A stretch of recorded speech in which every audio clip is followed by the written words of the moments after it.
എന്താണ്? ഓ, ക്ഷീണിച്ചു പോയെന്തോ. ശ്രീധാമ. എന്താണ്? ശ്രീധാമ. ചിലര് സുധാമ എന്ന് പറയും. ശ്രീധാമം എന്ന് പറഞ്ഞാലും സുധാമം എന്ന് പറഞ്ഞാലും അതിൽ രണ്ടിലും പൊതുഘടകമായിട്ടുള്ള പദം ഏതാണ്? വേഗം വേഗം പറയൂ. ധാമം അല്ലെ? സുധാമം, ശ്രീധാമം.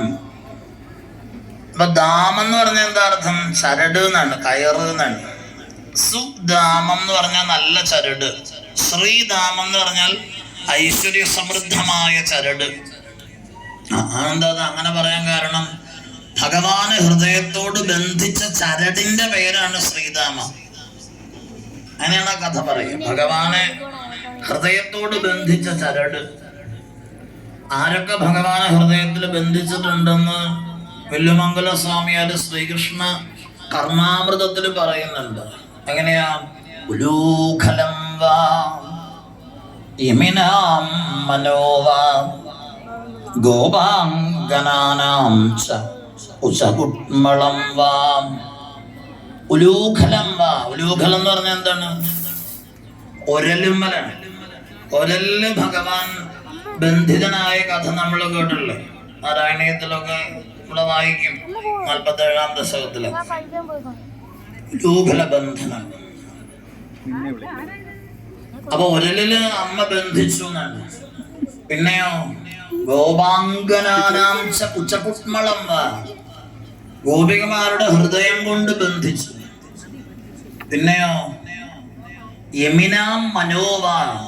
യമം ശീലിച്ചിട്ടുള്ളവരുടെ. യമം എന്ന് പറഞ്ഞാൽ എന്താണ്? അന്തരിന്ദ്രിയ നിഗ്രഹം. അന്തരിന്ദ്രിയ നിഗ്രഹം. ഋഷികള് ഭഗവാന് ഹൃദയത്തിൽ ബന്ധിച്ചു. പക്ഷെ ഇവരെക്കാളൊക്കെ തീവ്രമായ ബന്ധനമായിരുന്നില്ലേ ശ്രീധാമാവിന്റെ ബന്ധനം എന്നാണ്. നമുക്കറിയാം, ഭാഗവത ശാസ്ത്രത്തിൽ നമ്മൾ കാണുന്ന ഒരുപാട് കഥാപാത്രങ്ങളുണ്ട്. നാളെ ഈ യജ്ഞം തീരുമ്പോൾ ആ കഥാപാത്രങ്ങളൊക്കെ നമുക്ക് കാണാൻ സാധിക്കും അല്ലെ? ഓരോ ജ്ഞാന സോപാനങ്ങളിലൂടെ കടന്നു പോകുന്ന സമയത്ത് ഈ കഥാപാത്രങ്ങളൊക്കെ നമ്മുടെ മുൻപിൽ വരും. അതില് ആർദ്രസ്വരൂപണയായ കുന്തിമാതാവ് മുതൽ മാർക്കണ്ഡേയൻ വരെ, അവധൂതനായ ദത്താത്രേയൻ വരെ നീളുന്ന ശാസ്ത്ര പരമ്പര. ഈ ഭാഗവതത്തെ നമ്മൾ ഈ ഒറിജിനൽ കോണ്ടെക്സ്റ്റ് വിട്ട് പഠിക്കാൻ തുടങ്ങിയപ്പോഴാണ് നമ്മൾ ഇതിന്റെ ഗൗരവം വിട്ട് കളഞ്ഞത്. ഭാഗവത ശാസ്ത്രം എന്നാ പറയാ. ഭാഗവതം ശാസ്ത്രം കലോ കീരേണ ഭാഷിതം എന്നാണ്. അപ്പൊ ഇതിനെ ശാസ്ത്രമായിട്ട് കാണുമ്പോഴാണ് എന്താ ഇതിന്റെ ലക്ഷ്യം എന്ന് ബോധിക്കാൻ സാധിക്കുക. കഴിഞ്ഞ ദിവസം നമ്മൾ പറയണ്ടായി, സ്വർഗം മുതൽ ഉള്ള ധർമ്മങ്ങളെ കുറിച്ച് പറയണ്ടായി. അപ്പൊ ഇവിടെ നമുക്ക് വേണ്ട ആദ്യത്തെ തലം എന്താണ്? ഇതിലെ കഥാപാത്ര സംസ്കരണം എന്ന് പറയുന്നത് ചെറിയൊരു സംസ്കരണമല്ല. നമ്മൾ അങ്ങനെയാ ധരിക്കുക. ഈ കഥാപാത്രങ്ങളൊക്കെ ഒരു കഥയ്ക്ക് വേണ്ടിയുള്ളതല്ല, അത് ജീവിതത്തിലെ സത്യത്തെ പ്രദാനം ചെയ്യുന്നതാണ്. അതാണ് നമ്മൾ കഴിഞ്ഞ ദിവസവും പഠിച്ചത്. സത്യം പരം ധീമഹി എന്നാ പറഞ്ഞത്. പരമമായ സത്യത്തെ നമ്മൾ ധ്യാനിക്കുന്നു എന്നാണ്. സത്യത്തിന് മാത്രമാണ് പ്രപഞ്ചത്തിൽ വില ഉള്ളത്. അപ്പൊ നമ്മുടെ ഒരു പ്രശ്നം എന്താ വെച്ചാൽ, ഈശ്വരൻ, സത്യം, നമ്മുടെ ജീവിതം, ശാസ്ത്രം ഇതൊക്കെ വെവ്വേറെയാണ്. നമ്മള് യഥാർത്ഥത്തിൽ നമ്മൾ ഈശ്വരനിൽ പൂർണ്ണമായ അവബോധമോ വിശ്വാസമോ നമ്മളിലുണ്ടോ എന്ന് സ്വയം ആലോചിക്കേണ്ടതാണ്. നേരം പോക്കിനല്ല വന്നിരിക്കുന്നതെങ്കിൽ ഇതിനെ നമുക്ക് എങ്ങനെ വേണമെങ്കിലും കാണാം, അതിന് വിരോധമില്ല. നേരത്തെ പറഞ്ഞു, ഈ ഭാഗവത ശാസ്ത്രം തന്നെ എല്ലാവർക്കും വേണ്ടിയിട്ടുള്ളതല്ല. ചിന്തിക്കുന്ന വിഭാഗം എപ്പോഴും കുറവായിരിക്കും. വളരെ വളരെ ചുരുക്കേ ഉണ്ടാവുള്ളൂ. എവിടെയാണോ നല്ല തോട്ട്സ് ഉണ്ടാവുക, നല്ല ചിന്തകൾ ഉണ്ടാവുക, അവിടെ വളരെ കുറച്ച് ആളുകളെ ഉണ്ടാവുള്ളൂ. മാത്രമല്ല, ആധ്യാത്മികത എന്ന് പറയുന്നത് തന്നെ, അല്ലെങ്കിൽ ഇന്ത്യൻ സ്പിരിച്വാലിറ്റി എന്നൊക്കെ പറയുന്നത് തന്നെ ഒരുപാട് ആള് കൂടാനുള്ള ഒരു സംവിധാനം അല്ല ശരിക്കും. രമണ മഹർഷി എന്ന് പറഞ്ഞിട്ട് ഒരാളുണ്ടായിരുന്നു അല്ലെ? നമ്മൾ കേട്ടിട്ടുണ്ടോ? മഹർഷി രമണൻ. തിരുവണ്ണാമലയിലെ ആത്മജ്യോതിസായിട്ടുള്ള രമണ മഹർഷിയുടെ ആശ്രമത്തില് ഒരു ആഡംസ് എന്ന് പറഞ്ഞിട്ടുള്ള ഒരു ചെറുപ്പക്കാരൻ, കാലിഫോർണിയയിലായിരുന്നു അദ്ദേഹം. ഈ റിച്ചാർഡ് ആഡംസ് എന്ന അദ്ദേഹത്തിന്റെ ഫുൾ പേര്. ഇപ്പൊ ഈ ആഡംസ് അദ്ദേഹത്തിന്റെ കുട്ടിക്കാലത്ത് തന്നെ കണ്ണടയ്ക്കുമ്പം അദ്ദേഹത്തിന്റെ ഈ കണ്ണില് ഒരു അടയ്ക്കുന്ന സമയത്ത് ഒരു രൂപം വരും. അതൊരു കൗപീനധാരിയുടെ രൂപമാണ്, ഒരു കോണ കൊടുത്തുള്ള ഒരാളുടെ രൂപമാണ്. അത് കാര്യമാക്കിയില്ലെങ്കിലും അതൊരു റുട്ടീൻ ആയി. അദ്ദേഹം ഇങ്ങനെ ഇത് കാണും, കണ്ണടയ്ക്കുമ്പോൾ വരും. അത് കിടക്കുന്നതിന് മുമ്പ് വരിക. 18 വയസ്സായപ്പോൾ കാലിഫോർണിയയിൽ അദ്ദേഹം MIT മസാച്യുസെറ്റ്സിൽ പോയി ജോയിൻ ചെയ്തെങ്കിലും തിരിച്ച് അദ്ദേഹം കാലിഫോർണിയയിൽ ഒരു ആവശ്യത്തിന് വന്നപ്പം പരമഹംസ യോഗാനന്ദന്റെ ആശ്രമത്തിൽ അദ്ദേഹം പോകാനിടയായി. അപ്പൊ പരമഹംസ യോഗാനന്ദന്റെ ആശ്രമത്തിൽ അദ്ദേഹം ചെന്ന് കയറിയപ്പോൾ പെട്ടെന്ന് അദ്ദേഹം ഞെട്ടിപ്പോയി.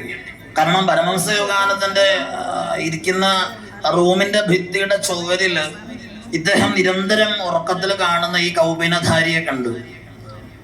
അദ്ദേഹം പെട്ടെന്ന് പരമഹംസ യോഗാനന്ദനോട് ചോദിച്ചു, ഇതാരാണ് എന്ന് ചോദിച്ചു.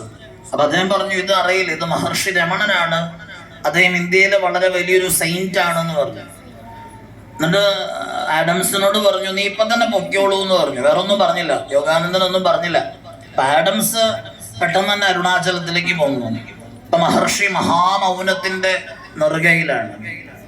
സർവേപ്പള്ളി രാധാകൃഷ്ണൻ പോലുള്ള ഭാരതം കണ്ട മഹാത്മാക്കളായിരിക്കുന്ന രാഷ്ട്രപതിമാര് വരെ അദ്ദേഹത്തിന്റെ അടുത്ത് വന്നിരുന്നു. എന്തുകൊണ്ടാണ് അങ്ങനെ പറയാൻ കാരണം, ഇന്റലക്ച്വൽ സെൻസ് കൊണ്ട് നമ്മൾ കാണിക്കുന്ന കസർത്തിലാണ് ഈശ്വരനെ നമുക്ക് നഷ്ടപ്പെടുന്നത്. പ്രഭാഷണങ്ങൾ ഉൾപ്പെടെ അങ്ങനെ കസർത്ത് മാത്രമാണ്. അതുകൊണ്ട് നമ്മൾ എപ്പോഴും മനസ്സിലാക്കണം, പറഞ്ഞുകൊണ്ട് നടക്കുന്നവരാരും തന്നെ അറിഞ്ഞിട്ടില്ല, അറിഞ്ഞവരാരും തന്നെ പറയാറുമില്ല. അറിഞ്ഞാൽ പിന്നെ പറയാൻ പറ്റൊന്നുമില്ല. ഇതൊക്കെ പിന്നെ എന്താന്ന് ചോദിച്ചു കഴിഞ്ഞാൽ, ഗുരുനാഥന്മാര് പറയുന്ന പോലെ ഇതൊക്കെ പറച്ചിൽ അവസാനിപ്പിക്കാൻ വേണ്ടിയിട്ടുള്ള പ്രയത്നമാണ്. നമ്മളുടെ ഗുരുനാഥന്മാരെപ്പോഴും അങ്ങനെയാ പറയും. ഗുരുവായൂരപ്പസ്വാമിയും വള്ളിയൂർ തിരുമേനിയൊക്കെ പറയും, ഈ പറച്ചിൽ നിർത്താനാവണം പറയണത് എന്നാണ്. അതാണ് ശരിക്കും വേണ്ടത്. നമ്മളിലേക്ക് നമ്മൾ മനസാക്ഷിയെ വഞ്ചിക്കരുത്. അങ്ങനെയാണ് ഇപ്പൊ നമ്മൾ നടക്കുക. സാധാരണ മനസാക്ഷിയെ വഞ്ചിക്കുക എന്നുള്ളതാണ് നമ്മൾ രണ്ടു കൂട്ടരും ചെയ്യുന്നത് എന്നുള്ളത് കൊണ്ടാണ് ഈ യജ്ഞത്തിലും പറയുന്നവരും കേൾക്കുന്നവരും തമ്മിലൊരു ബന്ധം വരാത്തതുകൊണ്ടാണ്. കാരണം കേൾക്കുന്നവർക്ക് അറിയാം, പറയാൻ വന്നിരിക്കുന്ന ആള് പറയുന്നത് മനസാക്ഷിയെ വഞ്ചിച്ചുകൊണ്ടാണ് എന്ന ബോധ്യം, സത്യത്തിന്റെ സ്പർശം അല്ലെങ്കിൽ പരസ്പരം കേൾക്കുന്നവർക്കും പറയുന്നവർക്കും വരും. അത് ഏതൊരാളോടും സംസാരിക്കുമ്പോഴും നമുക്കത് ആ ഫീൽ ഉണ്ടാവും. പുതിയൊരാളെ കണ്ടുമുട്ടുമ്പോൾ നമ്മൾ സംസാരിക്കുമ്പോൾ അയാളുടെ ഉള്ളിൽ കള്ളത്തരം ഉണ്ടോയെന്ന് നമ്മുടെ ഉള്ളിൽ ഫീൽ ചെയ്യുന്നുണ്ടെങ്കിൽ അത് സത്യമാണത്, ആശങ്കപ്പെടേണ്ട ആവശ്യമില്ല. അതുകൊണ്ടാണ് പലരും പറയാറുണ്ട്, കുട്ടികളൊക്കെ വളർത്തിക്കൊണ്ടിരുന്ന സമയത്ത് പുതിയ തലമുറ കാണിക്കുന്ന പല കാര്യങ്ങളും ശരിയാണോ തെറ്റാണോ എന്ന ആശങ്ക ഉണ്ടെന്ന് പറയാറുണ്ട്.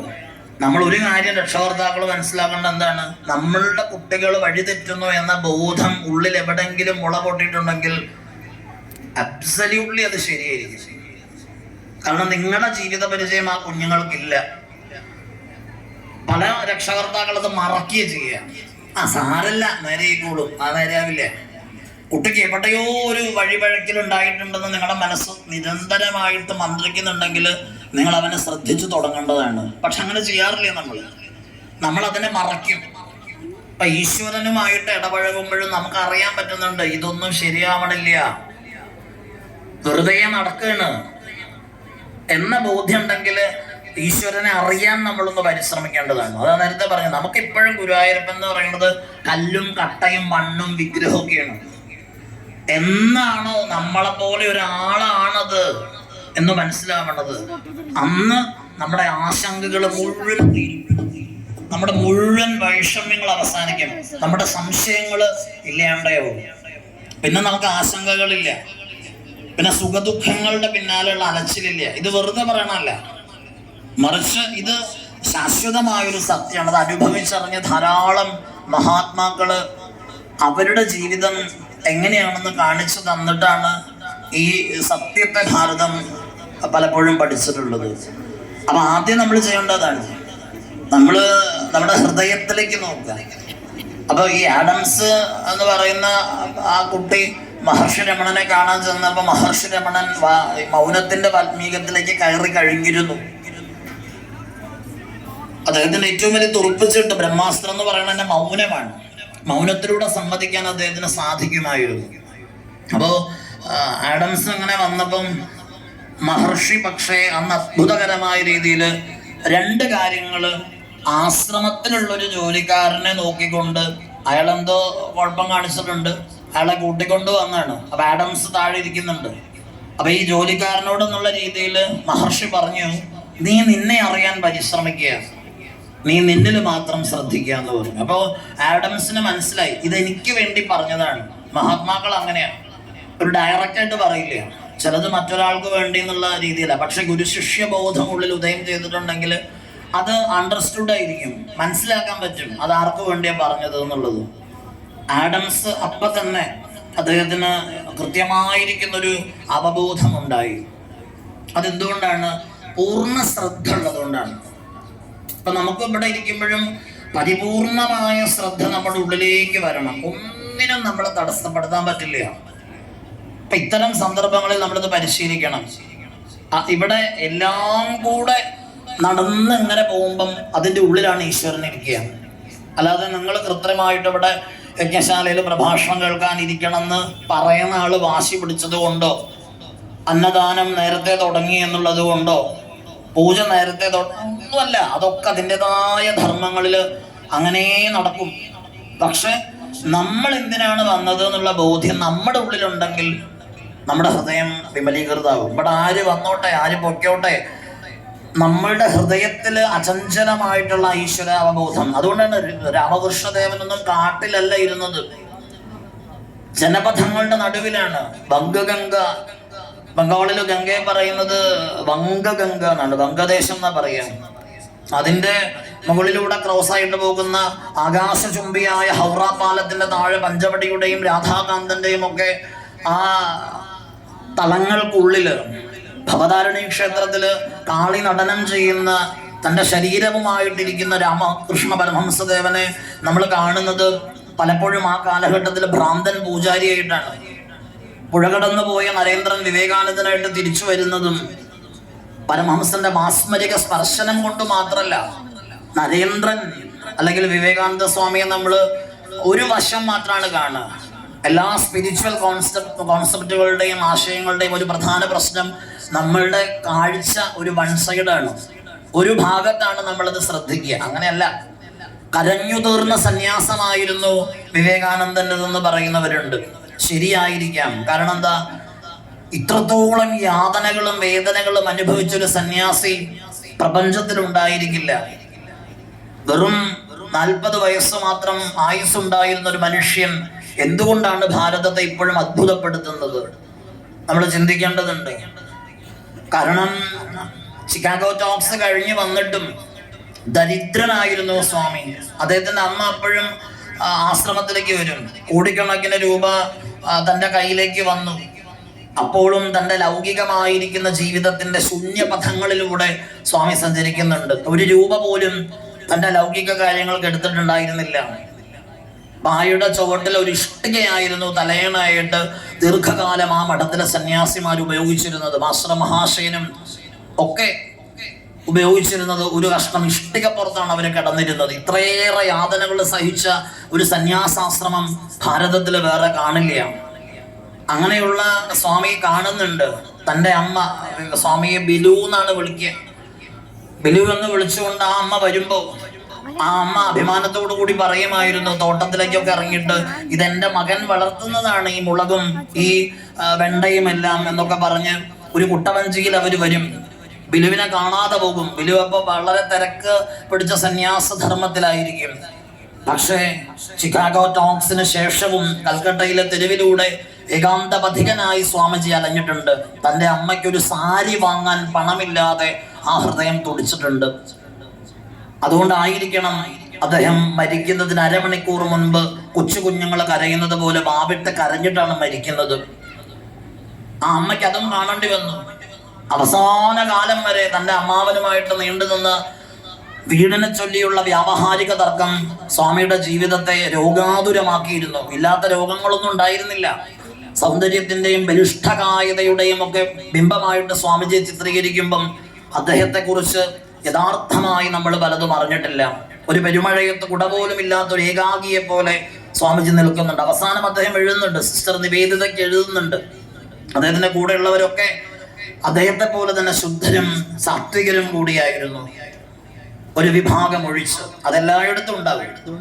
അങ്ങനെ ഒരു വിഭാഗം എല്ലായിടത്തും ഉണ്ടാവും. അത് പ്രപഞ്ചത്തിന്റെ ധർമ്മമാണ്. നിവേദിതയ്ക്ക് അദ്ദേഹം അവസാനം എഴുതുന്നുണ്ട്, ഹേ നിവേദിത, എത്ര മനോഹരമാണ് എൻ്റെ ഏകാന്തമായിരിക്കുന്ന പ്രഭാതങ്ങളും രാത്രികളും. കോൺസ്റ്റാന്റിനോപ്പിളിലൂടെയും ഏഥൻസിലൂടെയും ഒക്കെ ഞാൻ ഒരു ആകാശത്തെ പോലെ സഞ്ചരിച്ചിട്ടുണ്ടായിരുന്നു. പക്ഷേ ഇപ്പതാ എൻ്റെ യാത്രാപഥങ്ങളെല്ലാം എന്നേക്കുമായി നിശ്ചലമായിരിക്കുന്നു. ഗംഗയിലേക്ക് കെട്ടിയിരിക്കുന്ന ഈ മുറിയിലിരിക്കുമ്പോൾ രാത്രിയുടെ ഏകാന്തയാമങ്ങളിൽ എവിടെ നിന്നോ കടന്നു വരുന്നൊരു തോണിക്കാരന്റെ തോണിപ്പാട്ട് വങ്കഗംഗയുടെ ഓളങ്ങളെ കീറിമുറിച്ച് എൻ്റെ നിശബ്ദതയെ ഭഞ്ജിക്കുമ്പോൾ ഞാൻ അനുഭവിക്കുന്ന ആത്മനിർവൃതി എത്രയാണെന്ന് പറയാൻ വയ്യ. ഒരു കൂട്ടം ഫോറിനേഴ്സ് വന്നിട്ട് സ്വാമിയോട് ചോദിക്കുന്നുണ്ട്, എന്നാണ് ഇനി ഞങ്ങളുടെ നാട്ടിലേക്ക് വരുന്നത് പ്രഭാഷണത്തിന് എന്ന്. മറ്റൊരു മഞ്ഞുതുള്ളി പൊഴിയുന്ന ലാഘവത്തോടു കൂടി സ്വാമിജി പറഞ്ഞ ഉത്തരം, I am preparing for death എന്നായിരുന്നു. ഞാൻ മരണത്തിന് വേണ്ടി തയ്യാറെടുക്കുകയാണ്. ദിവസങ്ങൾക്കുള്ളിൽ അദ്ദേഹം വിട പറഞ്ഞു പോകുന്നുണ്ട് ലോകത്തോട്. അപ്പോഴും അദ്ദേഹത്തിന്റെ അമ്മയ്ക്ക് ഒരാഗ്രഹ പൂർത്തീകരണവും നടത്താനാവാതെ, ഏതൊരു ബംഗാളി വീട്ടമ്മയും ആഗ്രഹിക്കുന്നത് പോലെ മകനോട് അമ്മ പറഞ്ഞിരുന്നു ഒരു ഹിമാലയ യാത്ര നടത്താൻ. പുറപ്പെട്ടതാണ് സ്വാമി അമ്മയെയും കൂട്ടിയിട്ട്. പക്ഷെ രണ്ടുപേരും രോഗാതുരകളായിരുന്നു. രോഗാതുരതയുടെ ഗഹൂരങ്ങളില് അസാമിലെ ഗോഹട്ടിയിലെ നീലാചല കുന്നിലെ കാമാക്ഷ ക്ഷേത്രത്തിൽ വെച്ച് സ്വാമിജിയും അമ്മയും പനിബാധിതരായി കരഞ്ഞുകൊണ്ട് തിരിച്ചു പോരുന്ന ഹൃദയസ്പർശിയായ രംഗുണ്ട്. കരള് തകർന്നല്ലാതെ ശങ്കർ എഴുതിയ ദ മാൻ ആസ് മങ്ക് എന്ന് പറയുന്ന ഗ്രന്ഥം വായിച്ചു തീർക്കാൻ പറ്റില്ല നമുക്ക്. അപ്പോഴാണ് സന്യാസത്തിന്റെ തീക്ഷ്ണത എന്താണെന്ന് അറിയുക. ഒരു രൂപ പോലും. ഖേത്രയിലെ രാജാവായിരുന്നു സ്വാമിജിയുടെ വീട്ടുകാര്യങ്ങൾ നോക്കിയിരുന്നത്. അവസാനം ഖേത്രയിലെ രാജാവിനോട് സ്വാമിജി എഴുതുന്നുണ്ട്, സമപ്രായക്കാരനായ അങ്ങല്ലാതെ എനിക്കാരും ഈ ലോകത്തില്ല. എൻ്റെ അമ്മയുടെ അവസാനത്തെ ആഗ്രഹം പോലും ഒരു സാരി വാങ്ങാനുള്ള പണം ഞാൻ അങ്ങയോട് യാചിച്ചോട്ടെ, കാരണം എനിക്ക് വേറെ ആരോടും യാചിക്കാനില്ല.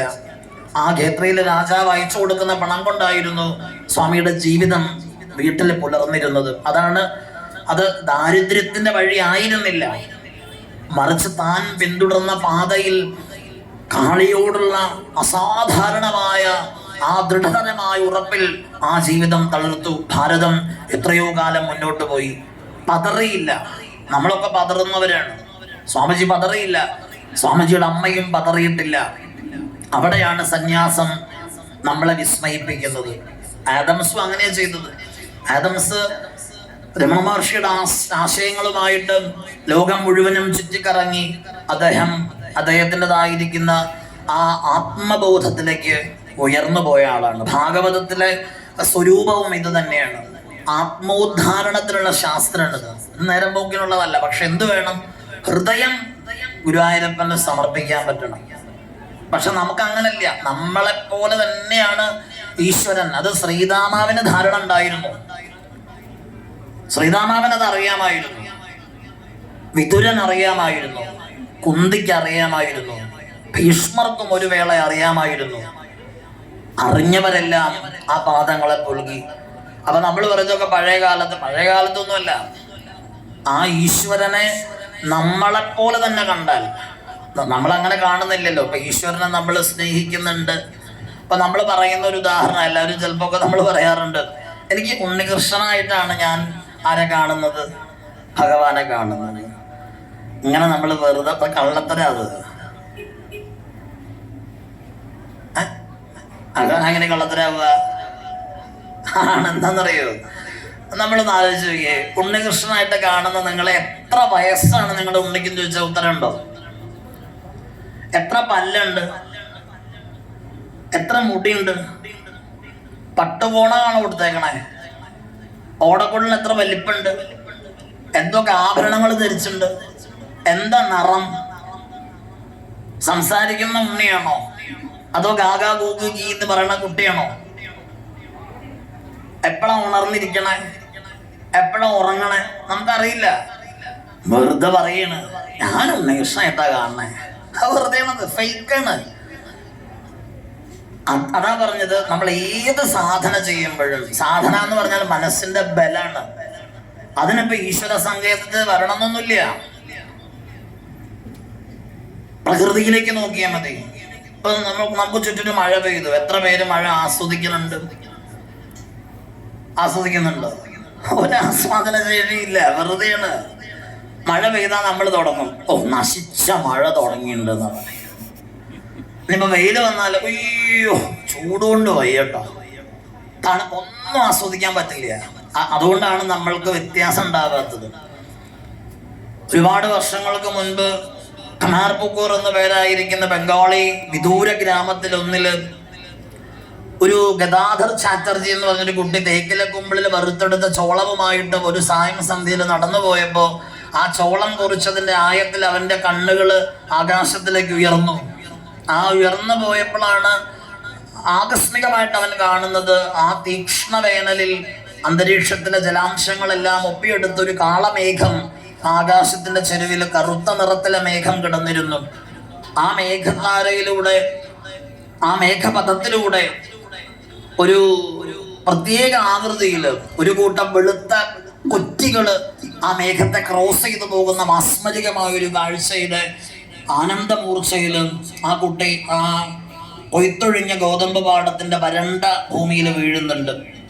ആ മേഘങ്ങള് അവനെ ചുംബിച്ച് കടന്നുപോയി. മഴയുടെ രൂപത്തില് ചെളിവെള്ളത്തില് മുഖം പൂണ്ട് കിടന്ന ഗദ്ദായി എന്ന ഗദാധർ ചാറ്റർജിയെ തപ്പിക്കൊണ്ട് ആ ഗ്രാമം മുഴുവനും രാത്രിയിൽ ചൂട്ടുകറ്റകളുമായിട്ട് വന്നു.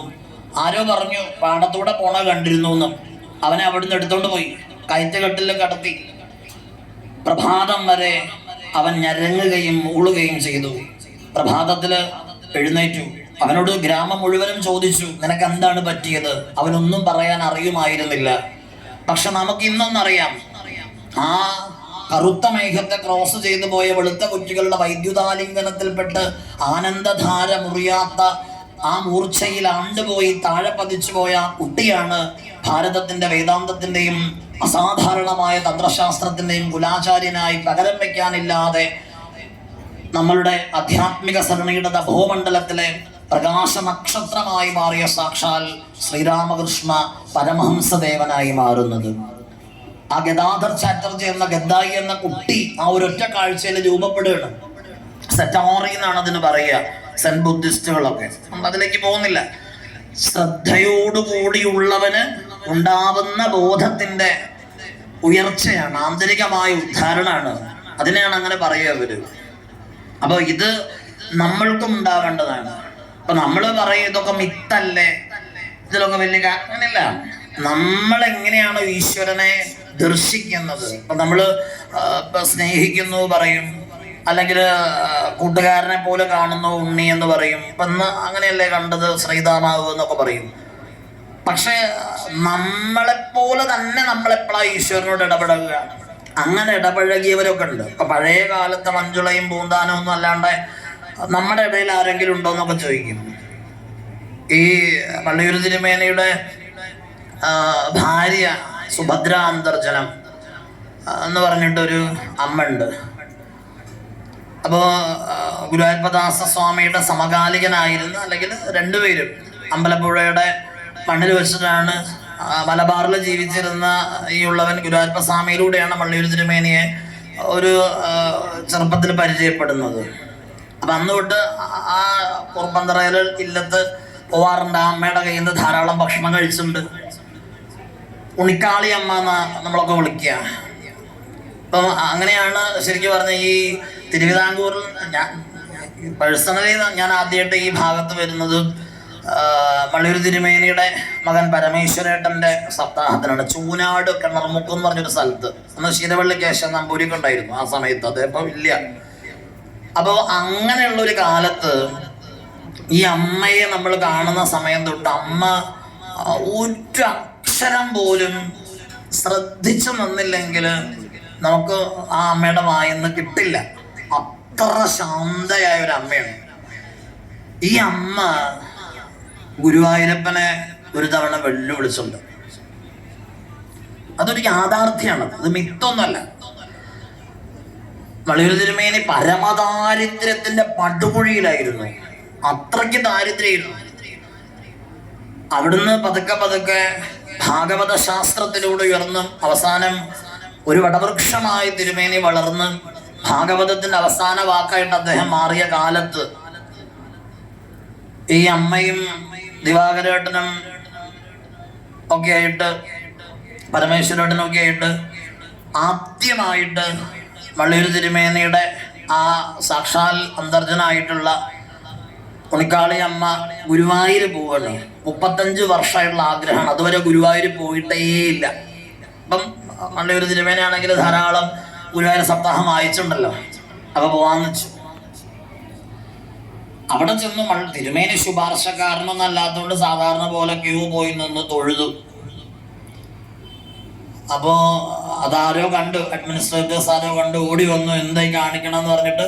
അപ്പൊ തിരുമേനി വന്നു എന്ന് അറിഞ്ഞപ്പോഴേക്ക് അന്നത്തെ കാലല്ലേ, ആളുകളൊക്കെ കൂടെ വളഞ്ഞു അദ്ദേഹത്തെ കൊട്ടും കുരുവയും ആർപ്പും അമ്പാരിയിട്ട് നേരെ എല്ലാവരും കൂടെ പിടിച്ച് ശ്രീകോവിലിന്റെ മുമ്പിൽ കൊണ്ടു നിർത്തി. പക്ഷെ ഒരു കുഴപ്പം പറ്റിയെന്ന് എവിടെയാന്ന് വെച്ചാൽ ഈ അമ്മയും മക്കളും ഇതിന്റെ ഇടയിൽ എവിടെയോ ചെതറിപ്പോയി. അവരങ്ങനെ പ്രൗഢിയുള്ള ആളൊക്കെ നമ്മള് നോക്കിയിട്ടൊക്കെയാണല്ലോ അളക്കുക. ആ അമ്മയ്ക്ക് അങ്ങനെ അത്ര പ്രൗഢിയൊന്നുമില്ല. കർഷകാത്രയായ ഒരു അമ്മയാണ്. അവരവിടെ എവിടെയോ വീണു. അവരെങ്ങനെയൊക്കെയോ തട്ടിപ്പടഞ്ഞ് ക്യൂവിലൊക്കെ നിന്ന് ഗുരുവായൂര് അവിടെ ചെന്ന് ഭഗവാനെ കാണാനുള്ള ആ വ്യഗ്രതയിൽ ചെന്ന് നിന്നപ്പം ഏതോ ഒരാള് അവിടെ നിൽക്കുന്ന സെക്യൂരിറ്റിക്കാരോ ജീവനക്കാരോ തിരക്ക് കാരണം ഒരൊറ്റ ഉന്ത് കൊടുത്തു. ആ അമ്മ കണ്ണ് തുറന്ന് നോക്കാൻ തുടങ്ങുന്നതിന് മുമ്പ് നേരെ തെറിച്ച് അവിടെ വീണു. ഗുരുവായൂരപ്പനെ കണ്ടില്ല, ഒരു ഇരുട്ട് മാത്രമായി പോയി. വീണ് വിഷമിക്കുകയും ചെയ്തു. അങ്ങനെ ഇറങ്ങിപ്പോന്നു. കുട്ടികളൊക്കെ വാരിയെടുത്ത് ഇറങ്ങിപ്പോന്നു. അങ്ങനെ ആ പുറത്തിറങ്ങിയിട്ട് തൂണിന്റെ താഴെ ചെന്നിരുന്നു. അപ്പൊ തിരുമേനിയെ 10-40 മിനിറ്റ് അവിടെ തിരുമേനി ബ്ലോക്കായി പോയി. നല്ല തിരക്കുള്ള ദിവസമായിരുന്നു. അങ്ങനെ തിരുമേനിയെ വീണ്ടും കൊട്ടം കൊലവൊക്കെ ഇട്ട് കൊണ്ടുവരുമ്പോഴാണ് അദ്ദേഹം പരതി നോക്കിയപ്പം ഒരു തൂണിന്റെ താഴെ ഈ അമ്മയും മക്കളും അനാഥരെ പോലെ ഇരിക്കുക. അത് ഓടിച്ചെന്ന് അയ്യോ ഇവിടെ ഇരിക്കുകയാണോ ചോദിച്ചപ്പോഴാണ് ബാക്കിയുള്ളവർ അയ്യോ തിരുമേനി ഭാര്യയും മക്കളും ഉണ്ടായിരുന്നോ ഞങ്ങൾ കണ്ടില്ലല്ലോ എന്നൊക്കെ പറഞ്ഞ ആകെ പോകില്ലായി. തിരുമേനി പിന്നെ ഒന്നും പറയാനൊന്നുമില്ല, അവരും ഒന്നും പറഞ്ഞില്ല. വണ്ടിയിൽ കയറി തിരിച്ചു പോന്നു. പക്ഷേ വണ്ടിയിൽ കയറി കോട്ടയത്ത് എത്തുന്നത് വരെ ആ അമ്മ ഒരു അക്ഷരം മിണ്ടിയില്ല. ഇല്ലത്ത് വന്നു. വൈകുന്നേരം രാത്രി അത്താഴമൊക്കെ എല്ലാവർക്കും വിളമ്പി കൊടുത്തു. ഒരു കുഴപ്പമില്ല, എല്ലാ ജോലിയും ചെയ്യുന്നുണ്ട്. പക്ഷെ ഒരക്ഷരം മിണ്ടിയില്ല. പിറ്റേ ദിവസം രാവിലെ ആ അമ്മ ഒന്നും മിണ്ടിയില്ല. ഉച്ചയ്ക്ക് ഊണ് വിളമ്പി, അപ്പോഴും ഒന്നും മിണ്ടിയില്ല. അപ്പൊ വൈകുന്നേരം തിരുമേനിക്ക് സപ്താഹത്തിന് പോകണം. അപ്പൊ തിരുമേനിക്ക് മനസ്സിലായി എന്തോ പന്തിയല്ല. അപ്പൊ തിരുമേനി ചോദിച്ചു, അല്ല ഗുരുവായൂരപ്പനൊക്കെ കണ്ടാല് കുറച്ച് സന്തോഷം ഉണ്ടാവുമല്ലേ വേണ്ടത്, എന്തോ ഒരു വിഷമം പോലെ ചോദിച്ചു. അപ്പൊ ഈ അമ്മ പറഞ്ഞു, നിങ്ങളൊക്കെ വലിയ വലിയ ആളുകളായി പോയില്ലേ, നിങ്ങളൊക്കെ തൊഴിക്കാനും കൊണ്ടെടുക്കാനും ശ്രീകോവിലിന്റെ അരികെ കൊണ്ട് നിർത്താനും ഒക്കെ ധാരാളം ആളുകളുണ്ടല്ലോ. ഞങ്ങൾ എവിടെയായിരുന്നു എന്ന് അങ്ങ് അന്വേഷിച്ചോ? ഞങ്ങൾക്ക് എന്ത് പറ്റിയെന്ന് അങ്ങ് അന്വേഷിച്ചോ? അപ്പൊ അദ്ദേഹം ചോദിച്ചു, അല്ല എന്തുണ്ടായത്? അപ്പോ ഈ അമ്മ പറഞ്ഞു, എനിക്ക് ഗുരുവായൂരപ്പനെ കാണാൻ പറ്റിയില്ല, മാത്രല്ല ഞാൻ ആ നടയുടെ അപ്പുറത്ത് തെന്നി വീണു. ആരെങ്കിലും അന്വേഷിച്ചോ?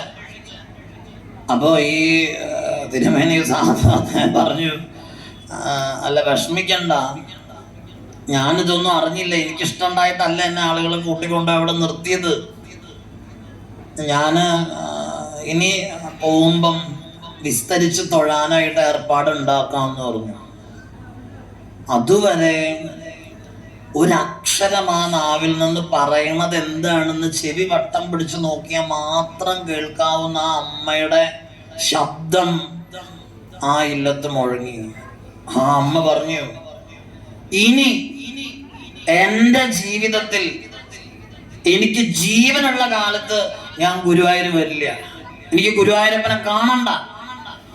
ഗുരുവായൂരപ്പനെ വേണമെങ്കിൽ എന്നെ ഇവിടെ വന്ന് കണ്ടോട്ടെ എന്ന് പറഞ്ഞു. തിരുമേനി ആകെ സ്തംഭിച്ചു. ഇങ്ങനെയൊക്കെ പറയാൻ പാടുണ്ടോ? കുട്ടികളും ഒക്കെ ഞെട്ടിപ്പോയി. ആ അമ്മ ആ വാക്ക് മാറ്റിയില്ല. എത്രയോ കാലം ഗുരുവായൂരപ്പന്റെ സന്നിധാനത്ത് തിരുമേനി യജ്ഞങ്ങൾ നടത്തി, സപ്താഹങ്ങൾ നടത്തി, പലതിനും അദ്ദേഹം അധ്യക്ഷം വഹിച്ചു. പക്ഷേ അനവധി വർഷങ്ങളോളം തിരുമേനി കാല് പിടിച്ച് പറഞ്ഞിട്ടും ആ അമ്മ ഗുരുവായൂർ പോയില്ല. വൃദ്ധാവസ്ഥ വരെ ആ അമ്മ പോയില്ല. അവസാനം വള്ളിയൂരില്ലത്ത് ശതക്രതു സപ്താഹം നടത്താൻ തീരുമാനിക്കപ്പെട്ടു. 100 ആചാര്യന്മാര് ഒരുമിച്ചിരുന്ന് ഭാഗവതം വായിക്കുന്ന ചരിത്രത്തിലെ ആദ്യത്തെ സംഭവം. അന്ന് നമ്മളൊക്കെ അവിടെ ഉണ്ട് ആ സമയത്ത്. അതിന്റെ ആലോചന അങ്ങനെ കൊളുത്തി അവസാനം ഗുരുവായൂർ ദേവസ്വത്തിൽ ചെന്ന് നിന്നു. ഒരിക്കലും ഇല്ലാത്ത പ്രകാരത്തിൽ ഒരു തീരുമാനം ഉണ്ടായി. അതിനു മുൻപോ അതിനു ശേഷം അങ്ങനെ ഉണ്ടായില്ല. ആ വള്ളിയൂരില്ലത്തേക്ക്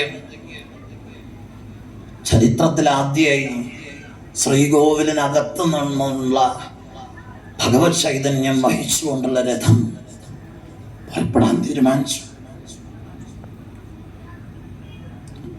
ആ വള്ളിയൂരില്ലത്തിന്റെ വാതില് കടന്ന് ഗുരുവായൂരിന്റെ സുഖശീതളിമയിൽ നിന്ന് ഗുരുവായൂരപ്പൻ അങ്ങോട്ട് ആ രഥത്തിൽ പുറപ്പെട്ടു. ആ കാഴ്ച കാണേണ്ടത് തന്നെയായിരുന്നു. അവിടുന്ന് ആ രഥം വന്ന് ഇല്ലത്തിന്റെ വാതിൽക്കൽ കടന്നപ്പം അമ്മയെ കാണാൻ ഗുരുവായൂരപ്പൻ ആനയും കുട്ടുമാർപ്പും അമ്പാരിയുമായി ആ പടി കടന്നങ്ങോട്ട് വന്നപ്പം ആ അമ്മ അങ്ങോട്ട് പോയി നേരെ മുന്നിൽ അങ്ങോട്ട് നിന്നു. ഒരാൾക്കും അതിനടുത്ത് പോവാൻ ധൈര്യം ഉണ്ടായില്ല. നഷ്ടപ്പെട്ടു പോയൊരു മകൻ വന്ന പോലെ നിർനിമേഷയായി ആ അമ്മ ഗുരുവായൂരപ്പനെ നോക്കി നിന്നു. അവിടെ ഞങ്ങൾ നമസ്കരിച്ചു. പിന്നെ ആ അമ്മയൊന്നും മിണ്ടിയില്ല. ആ രാത്രി വള്ളിയൂരില്ലത്തിന്റെ അഭിമുഖമായി കൊണ്ടുള്ള ആ യജ്ഞശാലയിൽ ഗുരുവായൂരപ്പൻ അങ്ങോട്ട് ഇരുന്നു. ആ രാത്രി ആ അമ്മ ഗുരുവായൂരപ്പനെ നോക്കിക്കൊണ്ടിരുന്നു. ആരും ആ അമ്മയുടെ അടുത്ത് പോവാൻ ധൈര്യപ്പെട്ടില്ല. പിറ്റേ പ്രഭാതായി. രാവിലെ തിരുമേനി കുളിക്കാനായിട്ട് കുളത്തിലേക്ക് പോയപ്പം പിന്നാലെ ചെന്നു പല്ല് തേക്കാൻ ഒരു പൊടി എടുത്തു കൊടുത്തു. എന്നിട്ട് പറഞ്ഞു, അങ്ങ് നടന്നോളൂ, ഞാൻ വന്നോളാം എന്ന് പറഞ്ഞു. തിരുമേനി കുളിച്ചു പോയി. ആ കൽപ്പടവിലിരുന്ന് നാരായണ